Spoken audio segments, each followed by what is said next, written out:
अर्थालंकार क्या होता है? नहीं पता। कई रेणु अर्थालंकार के बारे में कुछ बताइए।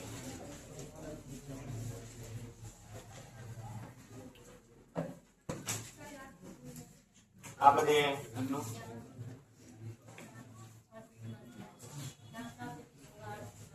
काव्य की शोभा किसके माध्यम से बढ़ाई जाए? अर्थ। ठीक। मुंदलता बताइए, अर्थालंकार में कितने अलंकार हैं? बताइए, अर्थालंकार में कौन कौन अलंकार आते हैं? नाम बताइए, दो चार नाम बताइए,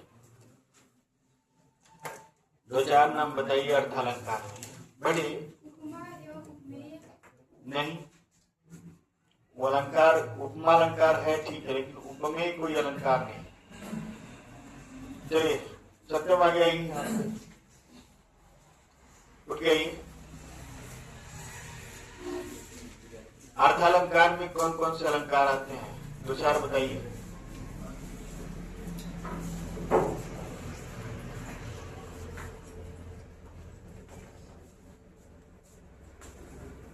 हवाई चप्पल पहन के आना जरूरी है। हा? अपने शादी में जो है पहन के जाइएगा, ठीक? सब ये नहीं होगा।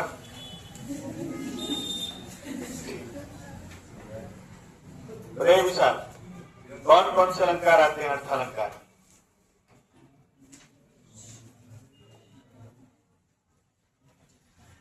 देखिए, फागुन का हम लोग पढ़ लिए थे और चैत बीत गया, बैसाख चल रहा है, ठीक ना? तो अगले शनिवार को, ठीक है, कोशिश करेंगे कि क्लास हो, ठीक ना? ड्यूटी लगा दे रहे सब, कल भी लगा दिए थे सब, आज भी लगाए हैं सब, एक गन्ना वाला। तो अगले शनिवार को हम टाइम निकाल लेंगे। तो सोच रहे हैं अगले शनिवार को बैसाख वाला सुना दे, नहीं तो बैसाख वाला भी क्या हो जाएगा, बीत जाएगा, तो फिर आपको जेठ वाला सुनाना पड़ेगा, ठीक?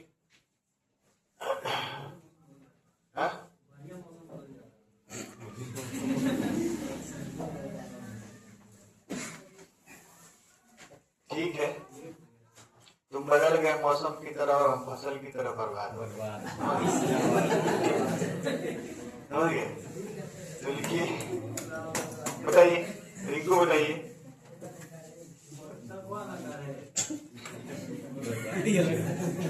इसमें कोई अलंकार नहीं है। बताइए रिंकू, अर्थालंकार में कौन कौन से अलंकार आते हैं? इमरान बताइए, अर्थालंकार में कौन कौन से अलंकार आते हैं? लाडली बताएंगे, 5 अलंकार बताइए अर्थालंकार। नहीं पता है, ठीक, बताइए सुनो।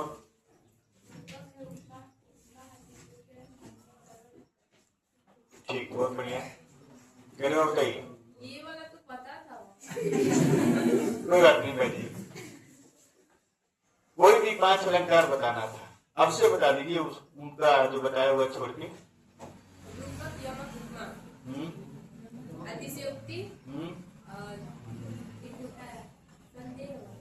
संदेह वाला नहीं, संदेह होता है, संदेह को भी संदेह में बोलते हैं। और भ्रांतिमान होता है, मानवीकरण होता है, होता है कि नहीं होता? विभावना होता है, ठीक है, व्यतिरेक होता है, ठीक, बड़े बहुत सारा अलंकार है, ठीक है। चलिए थोड़ा सा समझते हैं।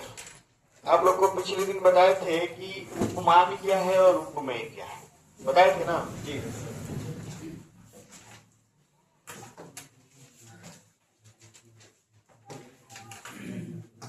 बात नहीं। एक बताए थे उपमान और एक क्या बताए थे? उपमेय। तो जिसकी तुलना की जाती है उसको क्या कहते हैं? उपमेय, और जिससे की जाती है उसको उपमान। अब इसमें हम लिखते हैं जिससे तुलना की जाए, तुलना की जाए, ठीक। और इसमें क्या है, जिसकी तुलना की जाए, जिसकी तुलना की जाए, ठीक। इसमें कोई डाउट हो तो बताइए। कोई डाउट नहीं है? नहीं। अब जैसे मान लीजिए इसमें लिख रहा है कि ये जो उपमान होता है प्राकृतिक वस्तु होता है। क्या होता है? प्राकृतिक वस्तु। और उपमेय जो होता है वो शरीर का क्या होता है? अंग। शरीर का अंग। यही मेन चीज है, यही मेन चीज है। उपमान और उपमेय को समझने के लिए सबसे जरूरी चीज है कि आप इसी से समझे। पीछे का वो पर्दा ठीक करते हुए दिखाई दे रहा है। जिससे तुलना की जाए उसको उपमान कहते हैं, और जिसकी तुलना की जाए उपमेय। उदाहरण ले रहे हैं, मान लीजिए एक उदाहरण लेते हैं।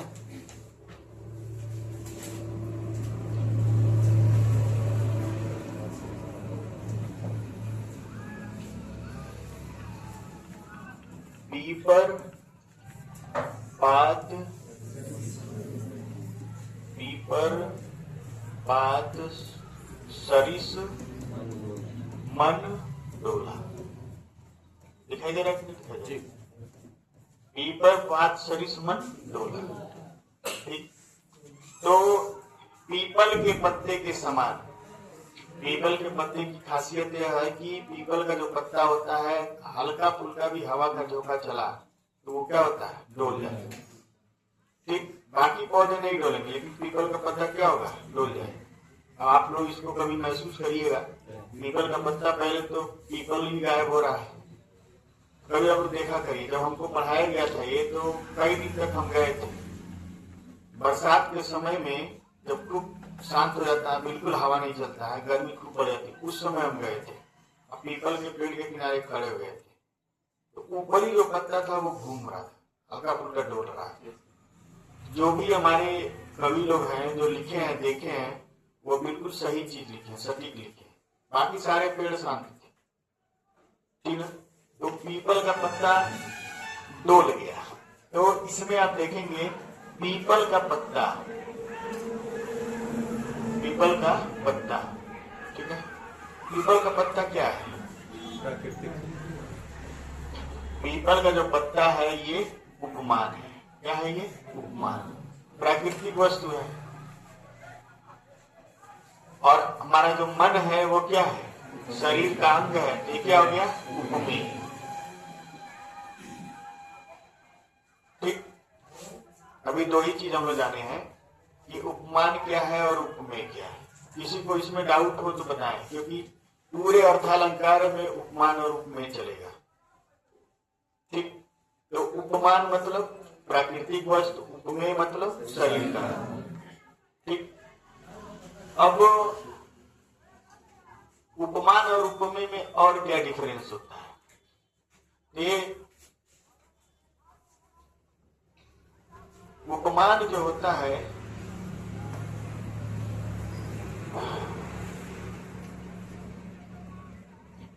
वास्तविक रूप से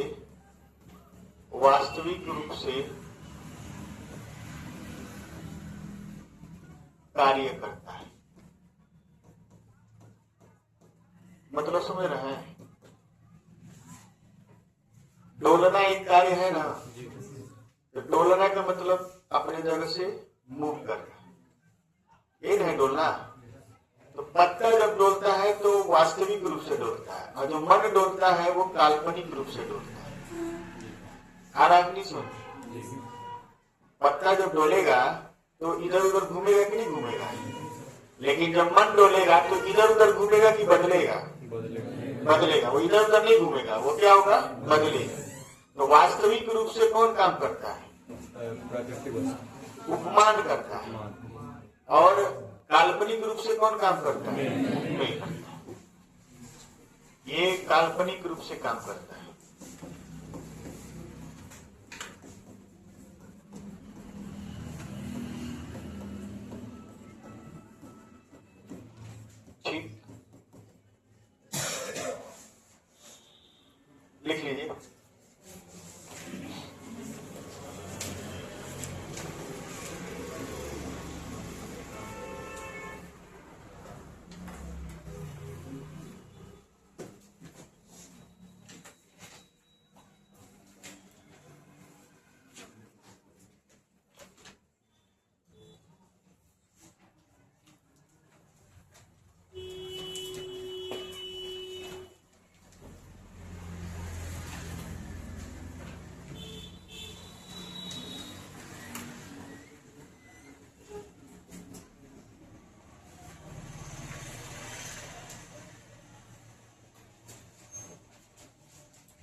हल्ला नहीं।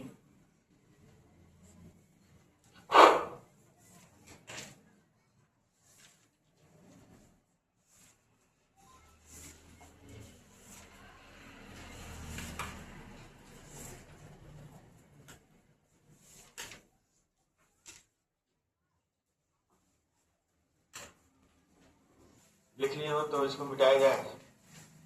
आज की बात समझना है बहुत चीज, ठीक है। समझ लेंगे तो बहुत आगे काम आएगा, ठीक। मिटा देना। अब लिखेंगे उपमा अलंकार की परिभाषा। उपमा अलंकार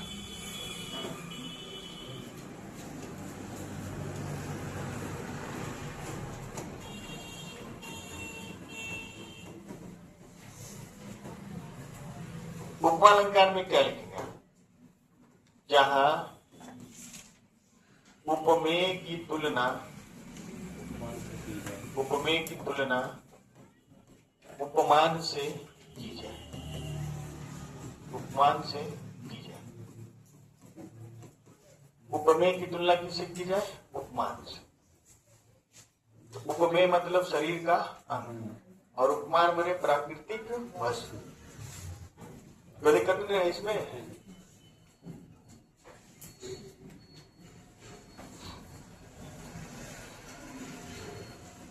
उपमेय की तुलना उपमान से की जाए।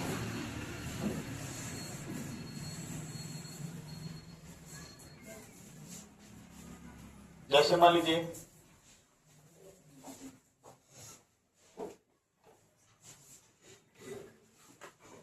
मुख,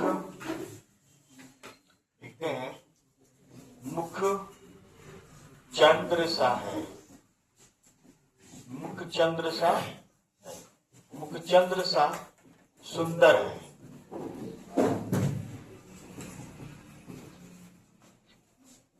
लिखा गया है कि मुख चंद्र सा क्या है? सुंदर है, ठीक। नोट कर लीजिए पहले इसको आप लोग।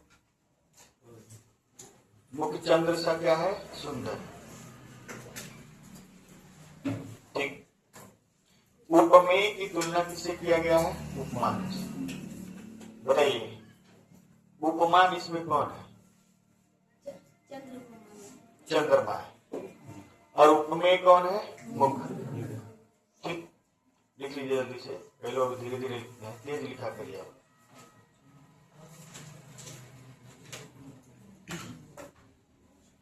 प्रयोग करना। अभी आपको हम बताए हैं कि इसमें मुख क्या है? उपमेय।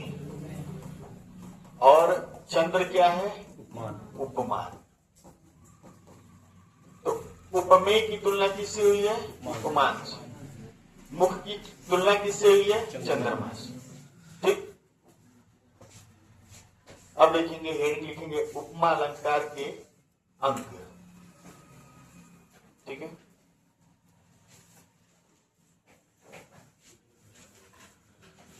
उपमा अलंकार के अंग। उपमा अलंकार के अंग, इसको जानना सबसे जरूरी है। उपमा अलंकार के अंग क्या क्या है? कितने अंग है? 4 अंग। बहुत अच्छी बात। उपमा अलंकार के कितने अंग हैं? 4, ठीक। अब रुक जाइए, लिखना बंद करिए, समझिए इसको।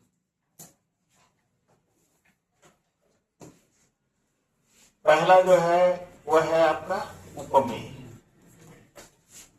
और दूसरा क्या है? उपमान। इन दोनों चीज को आप जानते हैं। और तीसरा बताए थे आपको वाचक शब्द, वाचक शब्द। और चौथा बताए थे आपको साधारण गुणधर्म, साधारण गुणधर्म।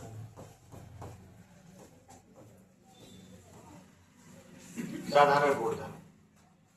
अगर हम ऐसे लिखते हैं कि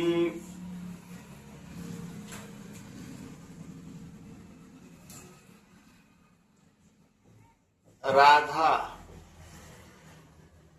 रति सुंदर है,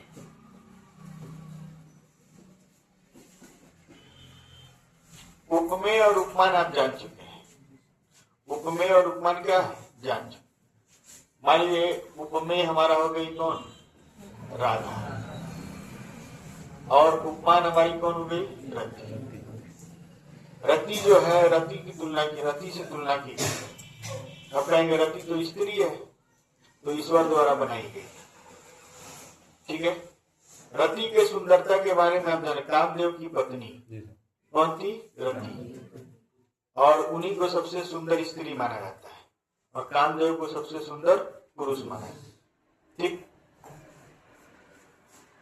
तो यहाँ लिखा हुआ है कि राधा रति सुंदर है, तो कौन किससे ज्यादा सुंदर है ये क्लियर हो रहा है, नहीं हो रहा है। कौन किससे ज्यादा सुंदर है इस बात के बारे में पता चल रहा है कि नहीं चल रहा है, नहीं चल रहा है। राधा ज्यादा सुंदर है कि रति सुंदर है ये क्लियर नहीं हो रहा है। लेकिन अगर इसी में हम लिख दें कि राधा रति से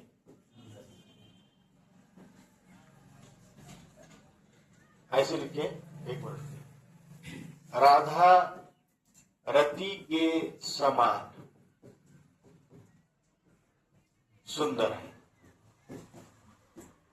यहां पता चल रहा है कि राधा और रति एक समान क्या है, सुंदर है।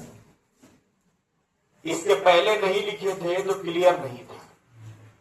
तो वाचक शब्द यही बताता है कि दोनों में किस बात की समानता है, कौन किससे ज्यादा है, कौन किससे कम है, या फिर कौन किसके बराबर है, कौन किसके समान है। तो वाचक शब्द अगर नहीं रहता है तो दोनों में तुलना आप कर नहीं पाएंगे, ठीक। पहले तो आपको बताएं कि उपमालंकार का पहला अंग कौन है, उपमान, दूसरा कौन है, उपमेय, तीसरा कौन है, वाचक। तो वाचक शब्द तुलना कराता है, दोनों के बीच क्या कराता है, तुलना कराता है। इस बात से सहमत है कि नहीं सहमत। और क्या है राधा रति के समान, क्या है, अगर हम इसको हटा दें, राधा रति के समान है तो क्या कुछ पता चल रहा है, कोई किसी गुण की तुलना होनी चाहिए कि नहीं होनी चाहिए। रूप गुण और सौंदर्य की तुलना होती है, जहाँ रूप गुण और सौंदर्य की तुलना होती है वहां उपमालंकार होता है, ठीक। रूप सौंदर्य स्त्रियों का होता है, गुण जो होता है पुरुषों का होता है, पुरुषों के भी सुंदरता का तुलना हो सकता है, ठीक। तो राधा रति के समान क्या है, सुंदर है। अगर ये सुंदर शब्द नहीं रहता तो हम किसी गुण के बारे में बता ही नहीं पाते। तो सुंदर हमारा क्या हो जाएगा, साधारण गुणधर्म, साधारण गुणधर्म। तो अभी आपको इसमें बताए कि राधा की तुलना किससे हो रही है, रति से। तो राधा कौन हो गई, उपमेय, और रति का क्या हो गई, उपमान। और के समान है तो के समान क्या हो गया, वाचक शब्द, वाचक शब्द। और किसकी तुलना की गई है, सुंदरता की। तो सुंदरता क्या हो गया इसमें, साधारण गुणधर्म। अब यहाँ पे आप लिख सकते हैं वाचक शब्द कौन है, के समान, और साधारण गुणधर्म क्या है, सुंदर। और यह जरूरी नहीं है कि एक वाक्य में चारों गुण आए, मतलब चारों अंग आए, 3 अंग भी आ सकते हैं। अगर हम लिख देते हैं कि मुख चंद्र सा है, ठीक। अगर हम ऐसे लिख देते हैं कि मुख चंद्र सा है, मुख चंद्र सा है, ठीक। तो इसमें हमारा जो मुख है वो क्या है, उपमेय, और चंद्र क्या है, उपमान, और सा क्या है, वाचक, वाचक शब्द। बाकी इसमें साधारण गुणधर्म नहीं है, साधारण गुणधर्म नहीं है, साधारण गुणधर्म इसमें क्या है, नहीं, ये नहीं, ठीक।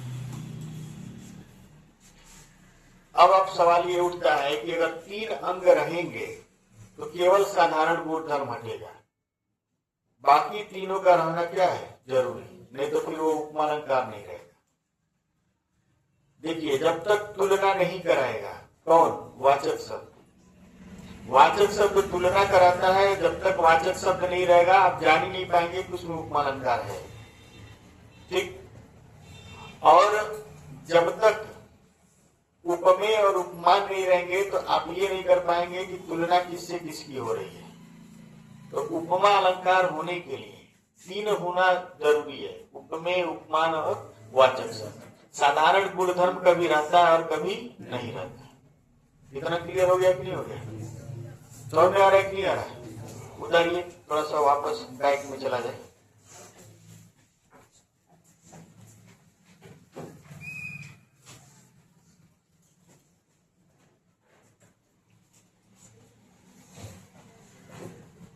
मैसेज तो डाले थे सुबह ही है।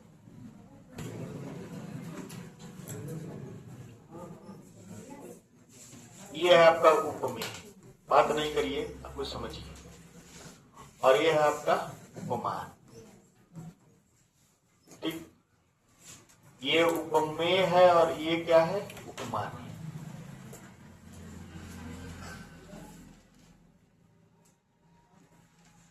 ठीक,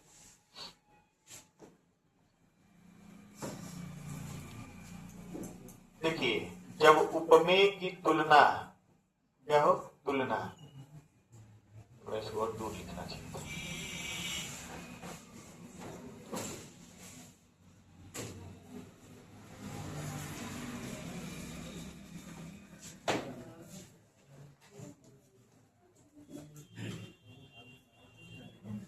बार बार करें बतिया ही मत, लेकिन आदत से मजबूर है आप, ठीक ना।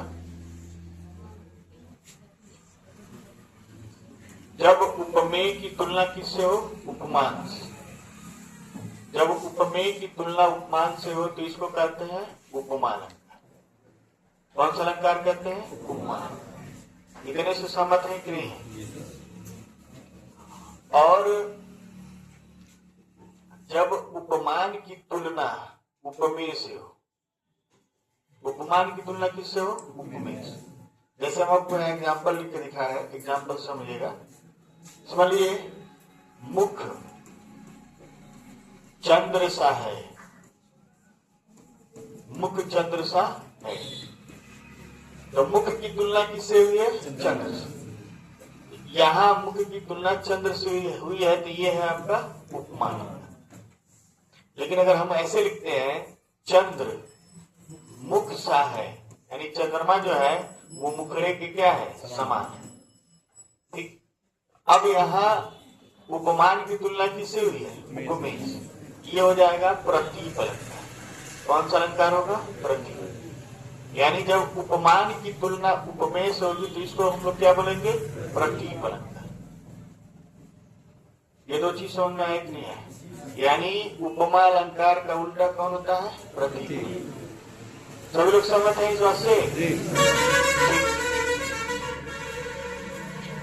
अब देखिए, जब थोड़ा सा इसको छोटा करने दीजिए, दिखाई दे रहा है कि नहीं दिखाई दे रहा है, ठीक। जब उपमेय, ठीक है, जब उपमेय का उपमान में क्या हो, संभावना, क्या हो, संभावना।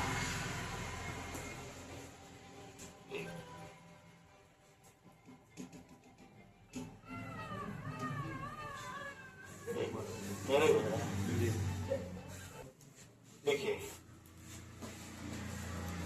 यहां से बताए, जब उपमेय में उपमान की क्या हो, संभावना हो, संभावना, तो इसको हम लोग कहते हैं, क्या बोलते हैं, उत्प्रेक्षा अलंकार। क्या कहते हैं, उत्प्रेक्षा, उत्प्रेक्षा अलंकार कहते हैं। जैसे मुख मानो चंद्र सा है, मुख मानो चंद्र सा है। मानो जब शब्द लग गया तो संभावना आ गई, मान लिया गया, ठीक है। तो यहाँ पे क्या हो जाएगा, उत्प्रेक्षा। शॉर्टकट में समझिएगा, ठीक है। जब उपमेय और उपमान आपस में क्या हो जाए, बराबर हो जाए, उपमेय उपमान आपस में क्या हो जाए, बराबर हो जाए, तो इसको हम लोग बोलते हैं रूपक अलंकार। क्या बोलते हैं, रूपक। कब बोलते हैं, जब बराबर हो जाए। जैसे मुख चंद्र है, मुख क्या है, चंद्र है, इसको हम लोग क्या बोलेंगे, रूपक अलंकार। दोबारा समझिएगा, उपमेय की तुलना किससे हो, उपमान से, तो उसको हम लोग क्या कहते हैं, उपमान। और उपमान की तुलना किससे हो, उपमेय से, तो इसको कहते हैं प्रतीक। उपमेय का उपमान में क्या हो, संभावना, तो उसको हम लोग क्या कहते हैं, उत्प्रेक्षा। और उपमेय और उपमान आपस में क्या हो जाए, बराबर, उसको कहते हैं रूपक, ठीक है। उपमेय में उपमान का भ्रम हो जाए, भ्रम हो, भ्रम न लिखिए, इसको संदेह लिखिए, संदेह हो, तो ये हो जाएगा आपका संदेह, संदेह अलंकार, ठीक। और आप ऐसे समझ सकते हैं कि उपमेय में उपमान का क्या हो, भ्रम हो, क्या हो, भ्रम हो, तो इसको हम लोग बोलते हैं भ्रांतिमान अलंकार, भ्रांतिमान अलंकार। अब सवाल उठता है कि संदेह और भ्रांतिमान में क्या अंतर है, बताइए। संदेह, शक मने संदेह, जिसको हम लोग अरबी फारसी में क्या कहते हैं, शक, शक है, शक है कि नहीं। सबसे बड़ी बीमारी कौन है, शक। शक, जब शक हो गया तो क्लियरिटी खत्म। किसको शक की बीमारी ज्यादा है, महिलाओं को शक की बीमारी ज्यादा है।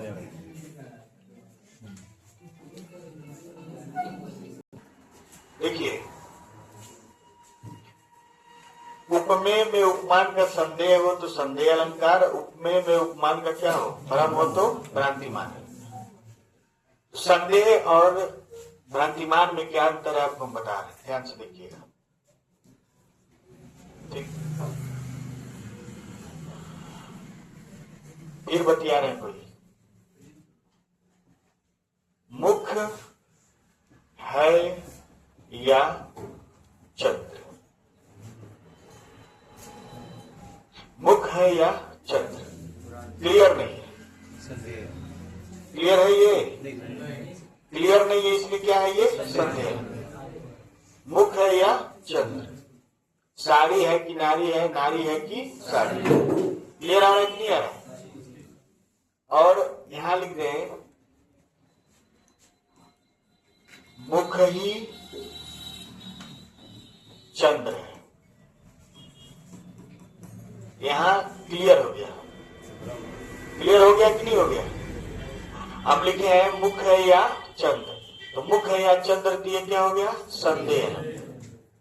लेकिन अब कह दिए कि मुख ही क्या है, चंद्र है, तो ये हो गया हमारा क्या, भ्रम, यानी भ्रांतिमान अलंकार।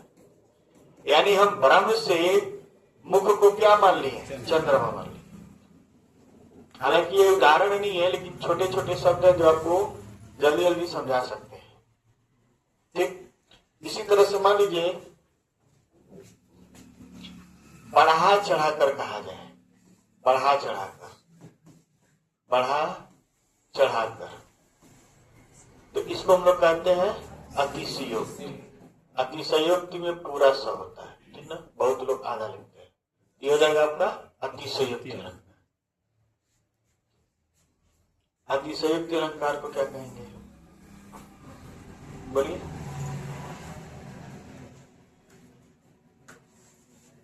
अतिशयोक्ति अलंकार का कोई उदाहरण बताइए, बोलिए। पानी पर आपको हाथ लगाए नहीं, नैनन के जल से पग दो। ठीक, पानी पर आग छुए नहीं, नैनन के जल से पग दो, चलिए ठीक है। कहानी बैठ जाइए, खड़े होने के लिए बोले ही नहीं, आप बैठ जाएंगे, ठीक है। तो जब पानी पर आग छुआ नहीं जाएगा उस समय ये क्या बोलते हैं, श्री कृष्ण से मिलने कौन गए थे, सुदामा। तो सुदामा और श्री कृष्ण के मिलन की गाथा भी आप लोग को सुनाएंगे, ठीक है, लेकिन पहले इसको समझ लीजिए। अब देखिए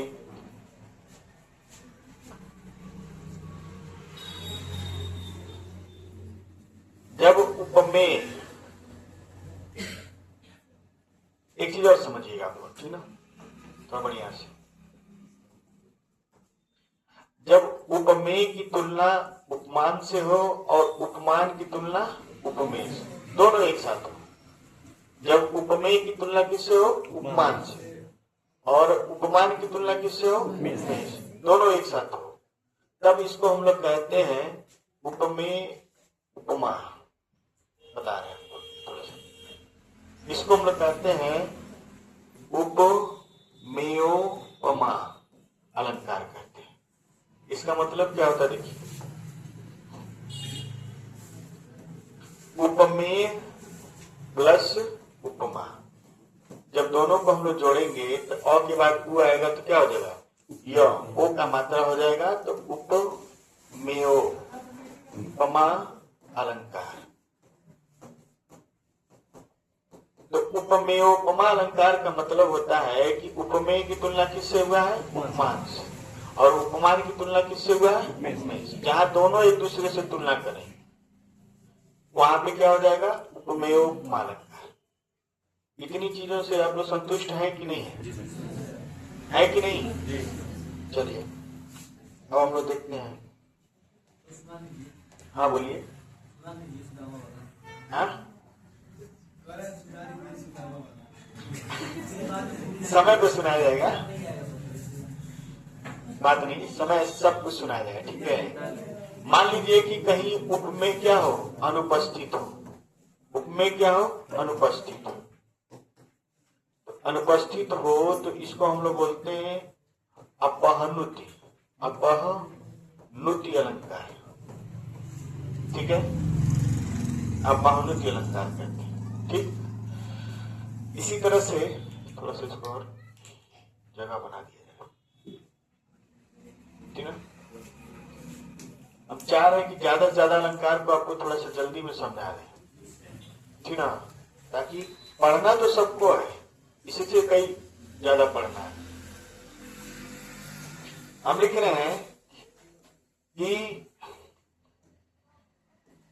मुख मयंक सा है सखी, मुख मयंक सा है सखी, मधुर वचन स विशेष। एक लाइन लिखे हैं, मुख मयंक सा है सखी, तो इसकी तुलना किससे की गई है? मुख मयंक सा है सखी, हे सखी तुम्हारा मुख तो चंद्रमा के समान सुंदर है, इसमें कोई भी डाउट नहीं है, तुम्हारा मुख चंद्रमा के समान क्या है? सुंदर है, और इसमें कोई भी संदेह वाली बात नहीं। लेकिन शब्द आ गया, जब देखिए प्राकृतिक वस्तु से तुलना किया जाता है शरीर के अंग की। मान लीजिए चंद्रमा से तुलना की है किसका? मुख का, तो जाहिर सी बात है कि चंद्रमा ज्यादा सुंदर है, तभी तो मुख की तुलना की गई है। राधा रति के समान क्या है? सुंदर है, तो जाहिर सी बात है कि रति ज्यादा सुंदर है और राधा कम सुंदर है, तभी तो तुलना किए हैं, तो वहां उपमा अलंकार हुआ है। लेकिन कभी कभी स्थिति ऐसी आती है कि उपमेय जिसकी हम तुलना कर रहे हैं शरीर के अंग की, उपमेय जो होता है वो ज्यादा वैल्यूएबल हो जाता है, मूल्यवान हो जाता है, उसके बारे में ज्यादा गुण बता दिया जाता है। अब कैसे बता दिया जाता है देखेंगे। कह रहा है कि मुख मयंक सा है सखी, मधुर वचन स विशेष। हे सखी तुम्हारा मुख तो चंद्रमा के समान सुंदर है, इसमें कोई डाउट नहीं है, लेकिन एक ऐसी बात है जो चंद्रमा में नहीं है और वो तुम्हारे मुख में है। यानी एक गुण एक्स्ट्रा बता दिया किसके बारे में? मुख के बारे में। और वो क्या गुण है कि चंद्रमा में मीठा वचन नहीं है, मधुर वचन नहीं है, और तुम्हारे मुख में क्या है? मधुर वचन। यानी चंद्रमा के समान सुंदर कर दिया, लेकिन एक गुण एक्स्ट्रा कर दिया किसमें? उपमेय। तो जहां एक गुण एक्स्ट्रा हो जाएगा यानी उपमेय को बढ़ा देगा, इससे उपमान से, वहां बढ़ा के जब करेगा तो वहां होता है व्यतिरेक अलंकार। कौन सा होता है? व्यतिरेक अलंकार। व्यतिरेक अलंकार कब हो जाएगा? जब उपमेय, उपमेय जो हो उपमान से क्या हो? उपमान से बड़ा हो जाएगा। बड़ा होने का मतलब बड़ा नहीं, ज्यादा गुणवान हो जाएगा। तो जब उपमेय का गुण उपमान से ज्यादा हो जाएगा तो वहां कौन सा हो जाएगा? व्यतिरेक। इतना समझ में आ रहा है कि नहीं आ रहा है? तो उतार लीजिए इसको पहले।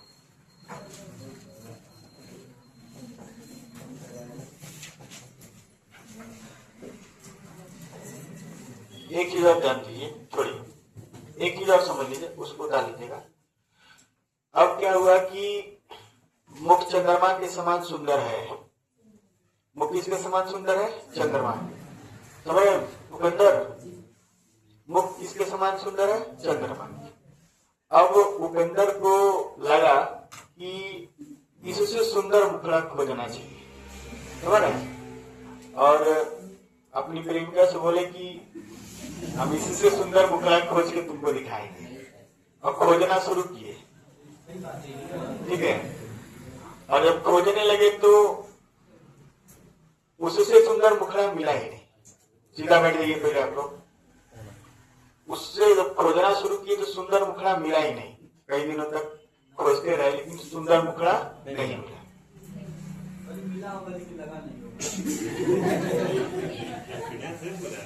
देखिए, जब इनसे कहा गया कि आप सुंदर मुखड़ा खोजिए, मुख तो चंद्रमा के समान सुंदर है, और ये जब दूसरा मुखड़ा खोजना शुरू किए तो खोजने के बाद भी इनको दूसरा मुखड़ा नहीं मिला। तब उपेंद्र मजबूरी में आके कि अपनी प्रेमिका के मुखड़ा का तुलना अपनी प्रेमिका के मुखड़े से ही कर दिए। यानी जिस दो मुखड़ा चंद्रमा के समान सुंदर है उसका तुलना उसी मुखड़े से कर दी। तो जब उपमेय की तुलना उपमेय से ही करना पड़े, यानी उपमान का कोई वैल्यू न हो, यानी प्रेमिका के मुख का तुलना किससे किए? प्रेमिका के मुख से किए, क्योंकि उससे सुंदर कोई चीज है ही नहीं। तब जब उपमेय का तुलना उपमेय से ही किया जाता है तो वहां होता है अनन्वय अलंकार। कौन सा होता है? अनन्वय। ठीक, लगा लीजिए, होता ही उपमान का। हाँ? उपमान का नहीं है। नहीं, तुलना हमेशा शरीर के अंगों का हुआ है। चंद्रमा जैसा सुंदर है ये नहीं। ठीक,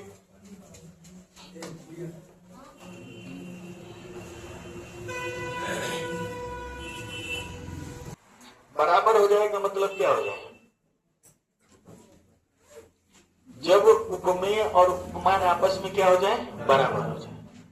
मुख चंद्र है, क्या लिखे हैं? मुख चंद्र है। बराबर का मतलब है कि मुख ही क्या है? चंद्र। यानी आप यहां लिख सकते हैं कि मुख बराबर चंद्र। आप ऐसे समझिएगा, मैया मैं तो चंद्र खिलौना ले हो।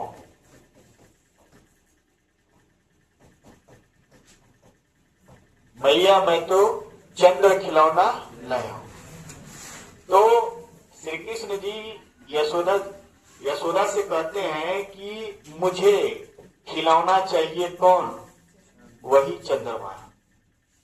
चंद्रमा बराबर खिलौना। हमको खिलौना चाहिए तो कौन सा चाहिए? चंद्रमा ही चाहिए, न चंद्रमा से कम न चंद्रमा से ज्यादा। तो चंद्रमा बराबर क्या हो गया? खिलौना। मुख बराबर क्या हो गया? चंद्रमा। इसी तरह से चरण कमल बंदव हरिराई। ठीक है, चरण कमल बंदव हरिराई। हरिराई मतलब श्री कृष्ण। श्री कृष्ण नहीं, विष्णु। तो चरण कमल यानी चरण बराबर क्या है? कमल। वो चरण नहीं है, क्या है? कमल। चरण बराबर क्या है? कमल। न कमल से ज्यादा है न कमल से कम है। ज्यादा हो जाएगा तो व्यतिरेक हो जाएगा, और कम रहेगा तुलना होगा तो उपमा रहेगा। अब कमल का तुलना चरण से हो जाएगा तो प्रतीक हो जाएगा। यानी जब इधर उधर बदलेगा तो अलंकार का माध्यम क्या होगा? बदल जाएगा। यानी जब दोनों आपस में बराबर हो जाए तो उसी को हम लोग क्या कहते हैं? रूपक। समझ में आ रहा है कि नहीं आ रहा है? तो सबका शॉर्टकट समझ में आया कि नहीं आया? इसके अलावा भी बहुत सारे उदाहरण हैं जिसको पढ़ाया जाएगा, लेकिन ये मेन है। यही अलंकार क्या है? मेन। उतार लिए हो तो कोई बात नहीं है, आगे बढ़ा जाए। टाइम कितना हो रहा है? खूब फोन कर रहे हैं लोग। 9:36, टाइम बहुत है। चलिए उपमा अलंकार में आइए। अभी हम लोग पढ़े हैं कि उपमा अलंकार के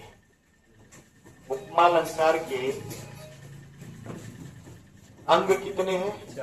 4। उपमा अलंकार के भेद कितने हैं? उपमा अलंकार के भेद बताइए। उपमा अलंकार के भेद कितने हैं? तो उपमा अलंकार के कितने भेद हैं? 3। 1, 2 और 3। कौन सा? कोई बताए। ठीक और ठीक। 3 इसके भेद हैं। पहला होता है पूर्ण उपमा, इसको हम लोग एक शब्द में कहते हैं पूर्णोपमा।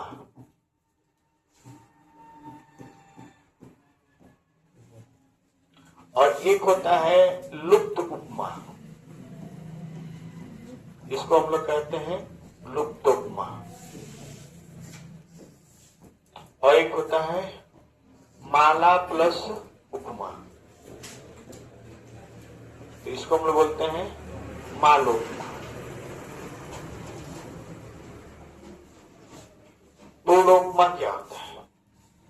ठीक है, तो पूर्णोपमा में क्या होता है? इसमें चारों अंग होते हैं। कौन होते हैं? चारों अंग विद्यमान रहते हैं।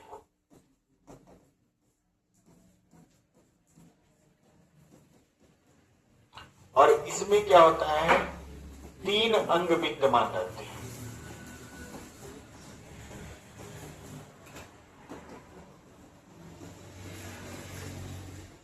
कितने विद्यमान रहते हैं? 3। और इसमें क्या होता है?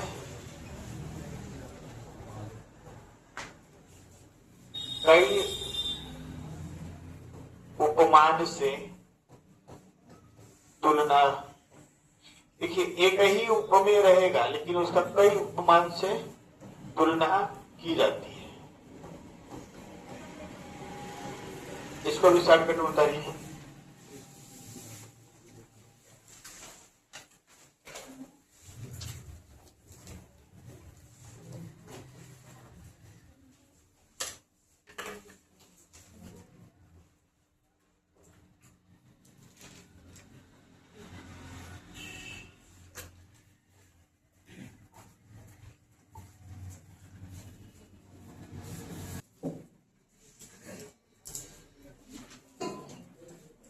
इसी तरह से आपको बताए थे कि एक है आपका पूर्णोपमा, एक है आपका लुप्तोपमा, और एक है आपका मालोपमा। पूर्णोपमा क्या होता है, लुप्तोपमा क्या होता है, मालोपमा क्या होता है, अभी आप लोग जान गए। पूर्णोपमा का मतलब उसमें कितने अंग रहेंगे? 4। और लुप्तोपमा का मतलब कितने अंग रहेंगे? 3। केवल साधारण गुणधर्म हटेगा, बाकी उसमें रहेगा। क्योंकि किसी भी अलंकार को उपमा अलंकार होने के लिए उपमेय, उपमान और वाचक शब्द होना जरूरी है। ठीक। और मालोपमा में क्या है कि एक ही उपमेय की तुलना कई उपमानों से की जाए। मान लीजिए कि चरण है, चरण की तुलना मान लीजिए कमल से कर दिया गया है, चरण का तुलना किसी और चीज से भी कर दिया गया, चरण का तुलना किसी और से भी कर दिया गया। एक ही व्यक्ति की तुलना कई चीजों से कर दी जाए, वहां मालोपमा अलंकार, मालोपमा। ठीक। आगे हम लोग इसको पढ़ेंगे। अब ऐसे मान लीजिए एक उदाहरण लेते हैं उपमा अलंकार का। हरिपद, हरिपद कोमल कमल से, हरिपद कोमल कमल से। तो इसमें तुलना किसकी हो रही है?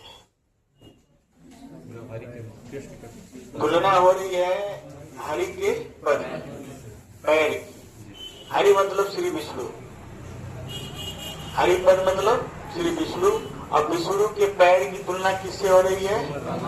कमल से। अब इसमें आप बताइए उपमान क्या है? उपमान क्या है? उपमान हमारा जो है वो क्या है? कमल। और उपमेय क्या है? हरि का क्या है? पद है, हरिपद। और वाचक शब्द क्या है इसमें? वाचक शब्द जो है वो क्या है? से। वाचक शब्द नहीं है तो उपमा अलंकार होगा ही नहीं। ठीक। और साधारण गुणधर्म है कि नहीं है? साधारण गुणधर्म क्या है? कोमल। तो ये आपका पूर्ण उपमा है। उपमा अलंकार में कौन सा उपमा है? पूर्ण उपमा। ठीक। उतारिए इसको पहले।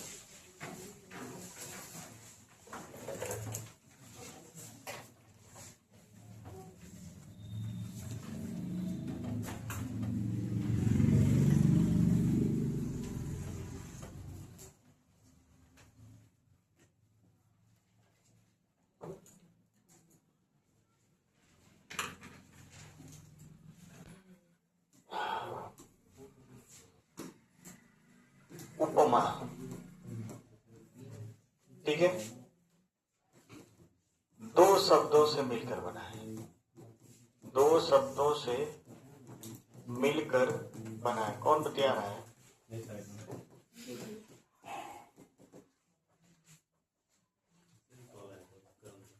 हम अपना डू नॉट डिस्टर्ब लगाए तो आप क्या कर रहे हैं? दो शब्दों से मिलकर बना है। पहला क्या है? उप। पहला कौन शब्द है? उप। और दूसरा क्या है? मान। उप का मतलब होता है समीप। उप का मतलब क्या होता है? समीप। और मां का मतलब होता है तुलना करना, तुलना करना। मतलब ये होता है कि समीप रख कर, समीप रख कर तुलना करना, समीप रख कर तुलना करना क्या होता है? उपमा अलंकार। तो उपमा अलंकार का मतलब होता है समीप रख कर तुलना करना। बताइए इसको।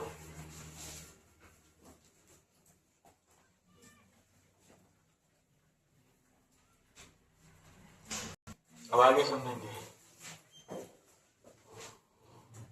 प्रश्न मेरा ये है कि उपमा अलंकार में तुलना किसकी होती है और किसकी नहीं होती है? ठीक है, बताइए। नहीं तो उपमा अलंकार है, इसमें तुलना किसकी होती है और किसकी नहीं होती है? बताइए। आज का थोड़ा सा थ्योरेटिकल क्लास रहा है, ठीक है, क्योंकि बहुत ज्यादा एग्जाम्पल समझा नहीं पाए हैं।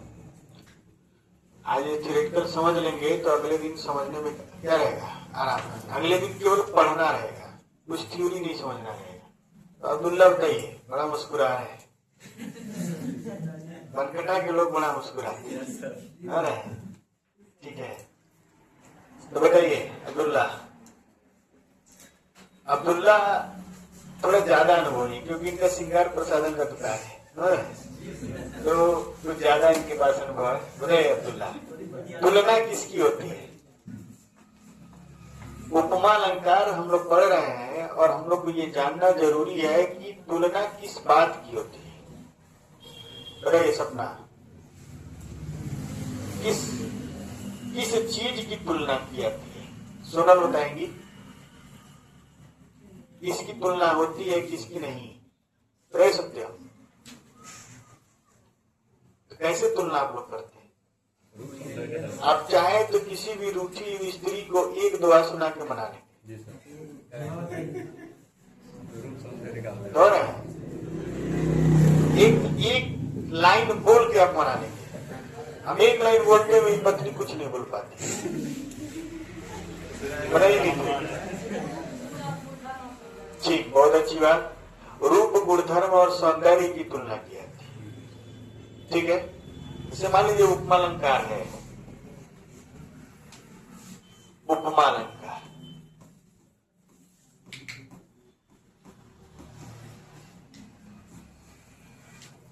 किसकी तुलना की जाती है? किस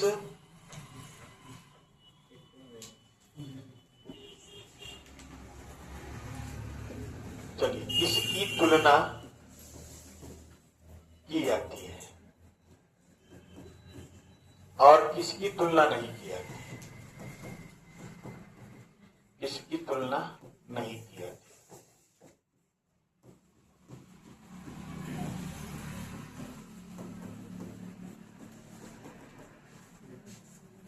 बताइए। तो अभी नीतू ने बताया है कि रूप, सौंदर्य, रूप, सौंदर्य, गुण की तुलना की जाती है। रूप, सौंदर्य और गुण की तुलना की जाती है। इसकी तुलना नहीं की जाती है रचना या बनावट की। रचना या बनावट। अब इसको अच्छे समझिए क्या होता है। उपमा अलंकार में हम लोग जब तुलना करते हैं तो रूप, सौंदर्य और गुण की तुलना करते हैं, रचना या बनावट की तुलना नहीं करते। मान लीजिए एक लाइन हम लिख रहे हैं, फूलों सा चेहरा तेरा। सुने होंगे आप लोग? सुने कि नहीं सुने? तो आगे नहीं बताएंगे अभी, आगे आप लोग समझ लीजिए। बस इतना जानिए कि एक लाइन ली है, फूलों सा चेहरा तेरा। ठीक है, फूल तो आप लोग देखे हैं। अगर हम नायिका कोई कन्या है और उसके चेहरे की तुलना हम फूल से करें, फूल की रचना से करें, फूल के बनावट से करें, तो कैसा लगेगा? मान लीजिए कि नायिका का जो चेहरा है वो गुलाब के फूल के बनावट की तरह है। तो फूल के बीच से पत्ती निकला होगा, इधर से पत्ती का कीड़ा निकला होगा, कभी गाल के तरफ से निकला होगा, तो कभी आंख के तरफ से निकला होगा, कभी बाल के तरफ से निकला होगा। तो हमें ऐसे में नायिका क्या लगी? चुड़ैल लगी। रात को देख ले तो आपका हार्ट फेल हो जाए। मान लीजिए कि कमल के फूल की तरह हो, नायिका का चेहरा कमल के फूल की तरह बनावट हो। कमल का पंखुड़ी इधर निकला है, कीचड़ में है, मान लीजिए उससे भी खराब हो अगर गेंदा का फूल हो, और उससे भी खतरनाक हो जाएगी अगर गोभी का फूल हो। तो यहाँ पर नायिका के मुख का जो तुलना है वो बनावट से नहीं किया गया कि फूल के बनावट की तरह है। नायिका के मुख की तुलना फूल के कोमलता से किया गया है। जिस तरह से फूल में कोमलता है उसी तरह से नायिका के चेहरे में क्या है? कोमलता है। कोमलता की तुलना की गई है। किसकी तुलना की गई है? कोमलता। ठीक है, यहाँ कौन सा गुण है? कोमलता है। जिस तरह से फूल के होने से माहौल क्या हो जाता है? सुगंधित हो जाता है। उसी तरह से नायिका के आने से माहौल क्या हो जाता है? सुगंधित हो जाता है। तो सुगंधित होना क्या है? एक गुण है। कोमलता क्या है? एक गुण है। तो सुगंधित होना। तो कहने का मेरा मतलब ये है कि चेहरे की तुलना जो की गई है उसके बनावट से नहीं की गई है। चेहरे की जो तुलना की गई है उस फूल के अंदर उपस्थित गुण से की गई। फूल के अंदर कौन सा गुण उपस्थित है। अब हम अगर कहते हैं कि नायिका का जो मुख है वो चंद्रमा के समान क्या है, सुंदर। तो चंद्रमा के अंदर जो उजलापन है, चांदनी है, उस चांदनी से तुलना की जाती है। पूरी पूर्णिमा में आप चंद्रमा को देखेंगे तो एकदम उजला और चेहरे पे उजला दिखेगा और चमक दिखेगा। और उसी चमक की तुलना स्त्रियों के मुख से की जाती है। समझा नहीं इमरान? तो उसके अंदर उपस्थित गुणों से किया जाता है, न कि उसके बनावट और रचना पे किया जाता है। लिख लीजिए इसको।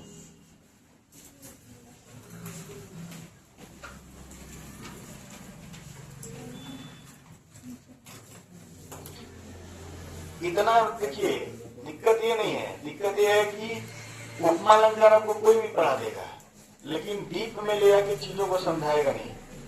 हम चाहते तो उपमा अलंकार के उदाहरण लिखवाते आगे बढ़ जाते।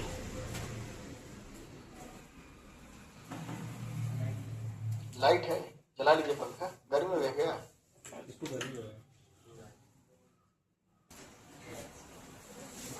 प्रश्न पे एक नोट लिखिए।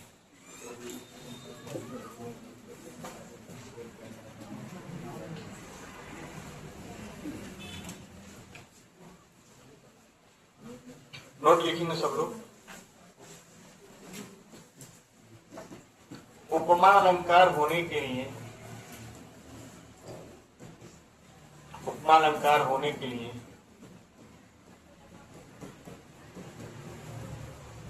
वाक्य में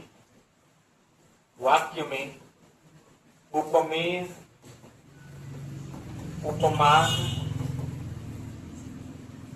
व बोर्ड पे लिखा हुआ है वाचक शब्द का होना, वाचक शब्द का होना आवश्यक है।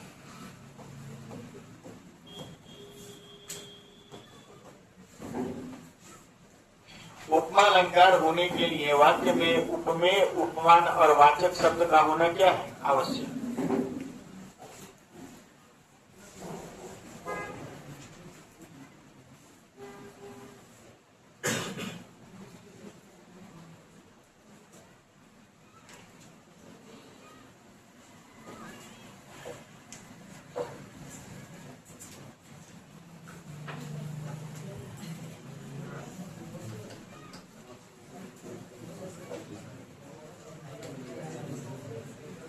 बात नहीं हो गया,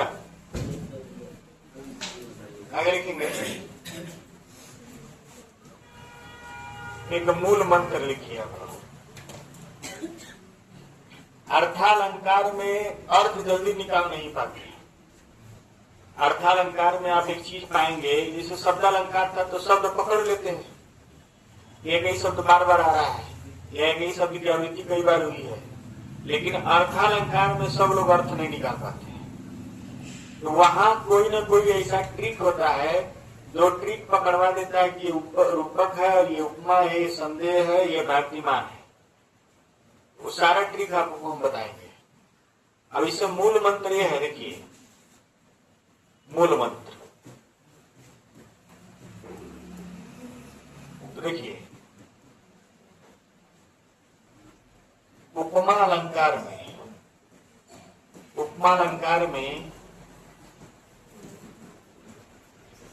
99% यह संभावना रहती है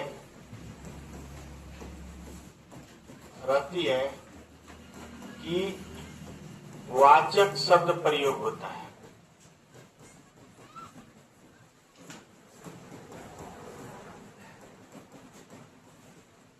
ठीक, ऐसे समझिएगा।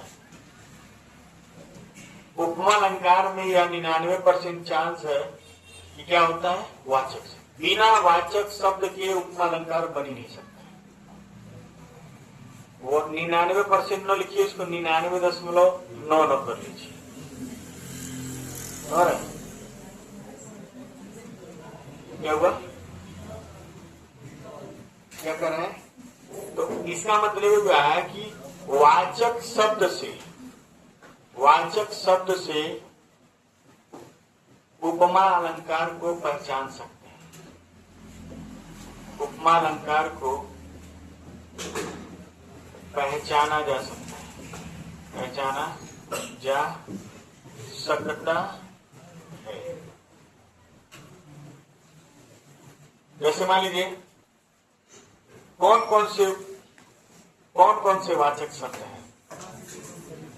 जैसे मान लीजिए सा है, से है, सी है, ठीक, सरिस है, सम है, समान है, जैसा है, जैसे, जैसी, ये समान, क्या हुआ, तुल्य, जिमी, सादृश्य, इव, और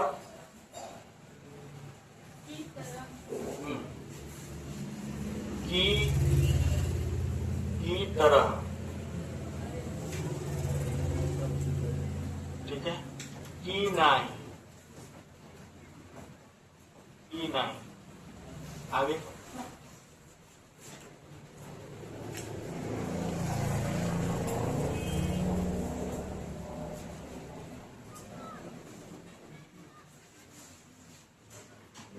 इत्यादि, ठीक है। यानी अगर ये शब्द कहीं दिखाई देते हैं तो आप सीधे क्या मारेंगे, उपमा लगाएंगे। ज्यादा कुछ सोचना नहीं, अर्थ निकालने की जरूरत नहीं है। अगर इन शब्दों को आप देख रहे हैं तो क्या मारेंगे, उपमा लगाएंगे।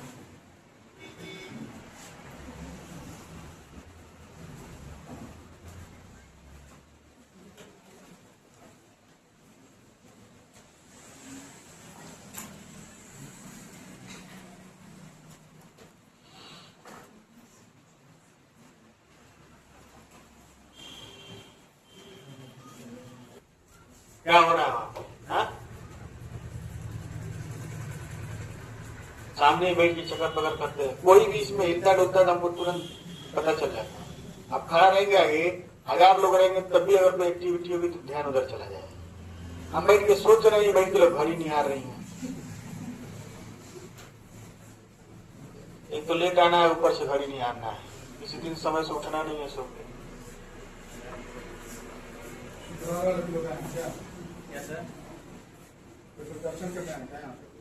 है लोग नाम अभी लिखे हैं।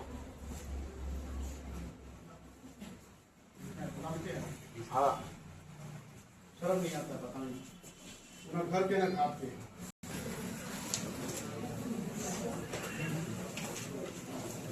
लाइन न लिखिए, इसको छोड़िए, नोट में ही लिखिए। उपमा अलंकार में वाचक शब्द कहाँ प्रयोग किया जाता है? प्रश्न लिखाने चलिए, प्रश्न ही लिख लीजिए। जाता उपमा अलंकार में वाचक शब्द कहाँ प्रयोग किया जाता है? उपमा अलंकार में वाचक शब्द कहाँ प्रयोग किया जाता है? थ्योरी आज खत्म कर लीजिए, उसके बाद थ्योरी का टेंशन है, क्योंकि थ्योरी में दिमाग ज्यादा लगता है। ठीक, थ्योरी समझाना पड़ता है। तो उपमा अलंकार में वाचक शब्द का प्रयोग कहाँ किया जाता है, बताइए। जवाई आ रहा है, जवाई आ रहा है, मतलब जवाई किसका, जिसका नींद नहीं पूरा हुआ रहता है। बीच में या किनारे, बीच में या किनारे नहीं, कुछ ऐसा बताइए एकदम हर जगह एग्जैक्ट हो। क्या होता निखिल, वाचक शब्द का प्रयोग कहाँ होता है? लिखेंगे उपमान के तुरंत बाद। उपमान के तुरंत बाद वाचक शब्द रहेगा, लेकिन किसके बाद रहेगा? उपमान। उपमान आप लोग जान जाएंगे ना? उपमान पहचान जाएंगे कि नहीं पहचान जाएंगे? प्राकृतिक वस्तु क्या होता है? उपमान। और उसके जस्ट बाद ही कौन होता है? वाचक। जहाँ उपमान के तुरंत बाद वाचक शब्द है, आप उनके उपमालंकार मार के बढ़ जाइए, अर्थ निकालने की आवश्यकता नहीं है। जैसे मान लीजिए हम लिखते हैं मुख मयंक सा है सखी। ठीक, तो मुख क्या है? उपमेय है। और मयंक क्या है? उपमान है। और उपमान के तुरंत बाद क्या है? वाचक। इन छोटी छोटी बातों पे कोई गौर नहीं करता है। छोटी छोटी बातों पे कोई भी गौर नहीं करता, और किताब तो आपको बिल्कुल नहीं बताएगा। तो पहले तो आपको मालूम होना चाहिए कि वाचक शब्द कौन है। वाचक शब्द आ गया तो वाचक शब्द व्यतिरेक में भी आ जाता है। वाचक शब्द कई जगह आएगा, लेकिन वाचक शब्द किस तरह से आना चाहिए? वाचक शब्द आपको हम बता देना है कि प्रतीप में भी आएगा, क्योंकि उसमें भी तुलना हुआ है, उल्टा तुलना हुआ है, वहां भी वाचक शब्द आएगा। वाचक शब्द उपमेय उपमा अलंकार में भी आएगा, क्योंकि इसकी तुलना उससे हुई है और उसकी तुलना इससे हुई है, वहां भी वाचक शब्द आएगा। वाचक शब्द कई जगह आता है। वाचक शब्द मान लीजिए आपका व्यतिरेक में आएगा, खुद की तुलना उसी से हुई है, उसी के मुख की तुलना उसी से हुई। आनंदमय अलंकार में भी वाचक शब्द आएगा, क्योंकि तुलना तो कराना है। तो फिर आप जानेंगे कि वाचक शब्द आ तो गया है, लेकिन उपमा अलंकार कैसे है। तो वाचक आना चाहिए, और कब आना चाहिए? उपमान के तुरंत बाद। वाचक शब्द आए, लेकिन किसके बाद आए? उपमान के बाद, तभी उपमा अलंकार। अगर किसी और के साथ आ गया, जैसे मान लीजिए हम लिख दिए कि चंद्रमा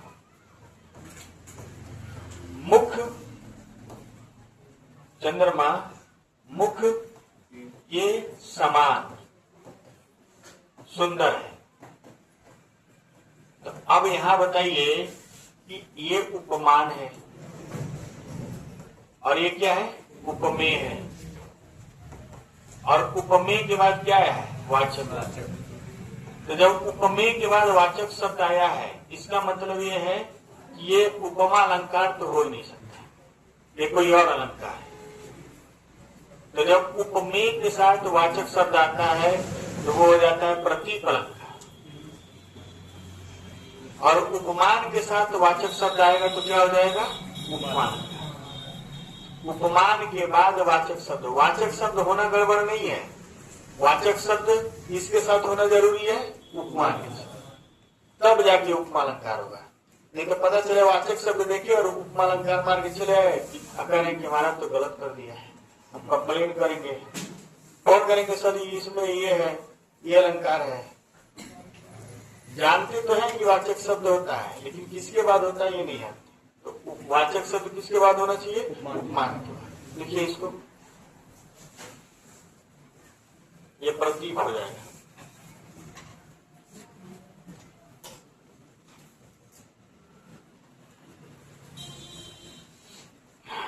नहीं ज्यादा हो गया क्या?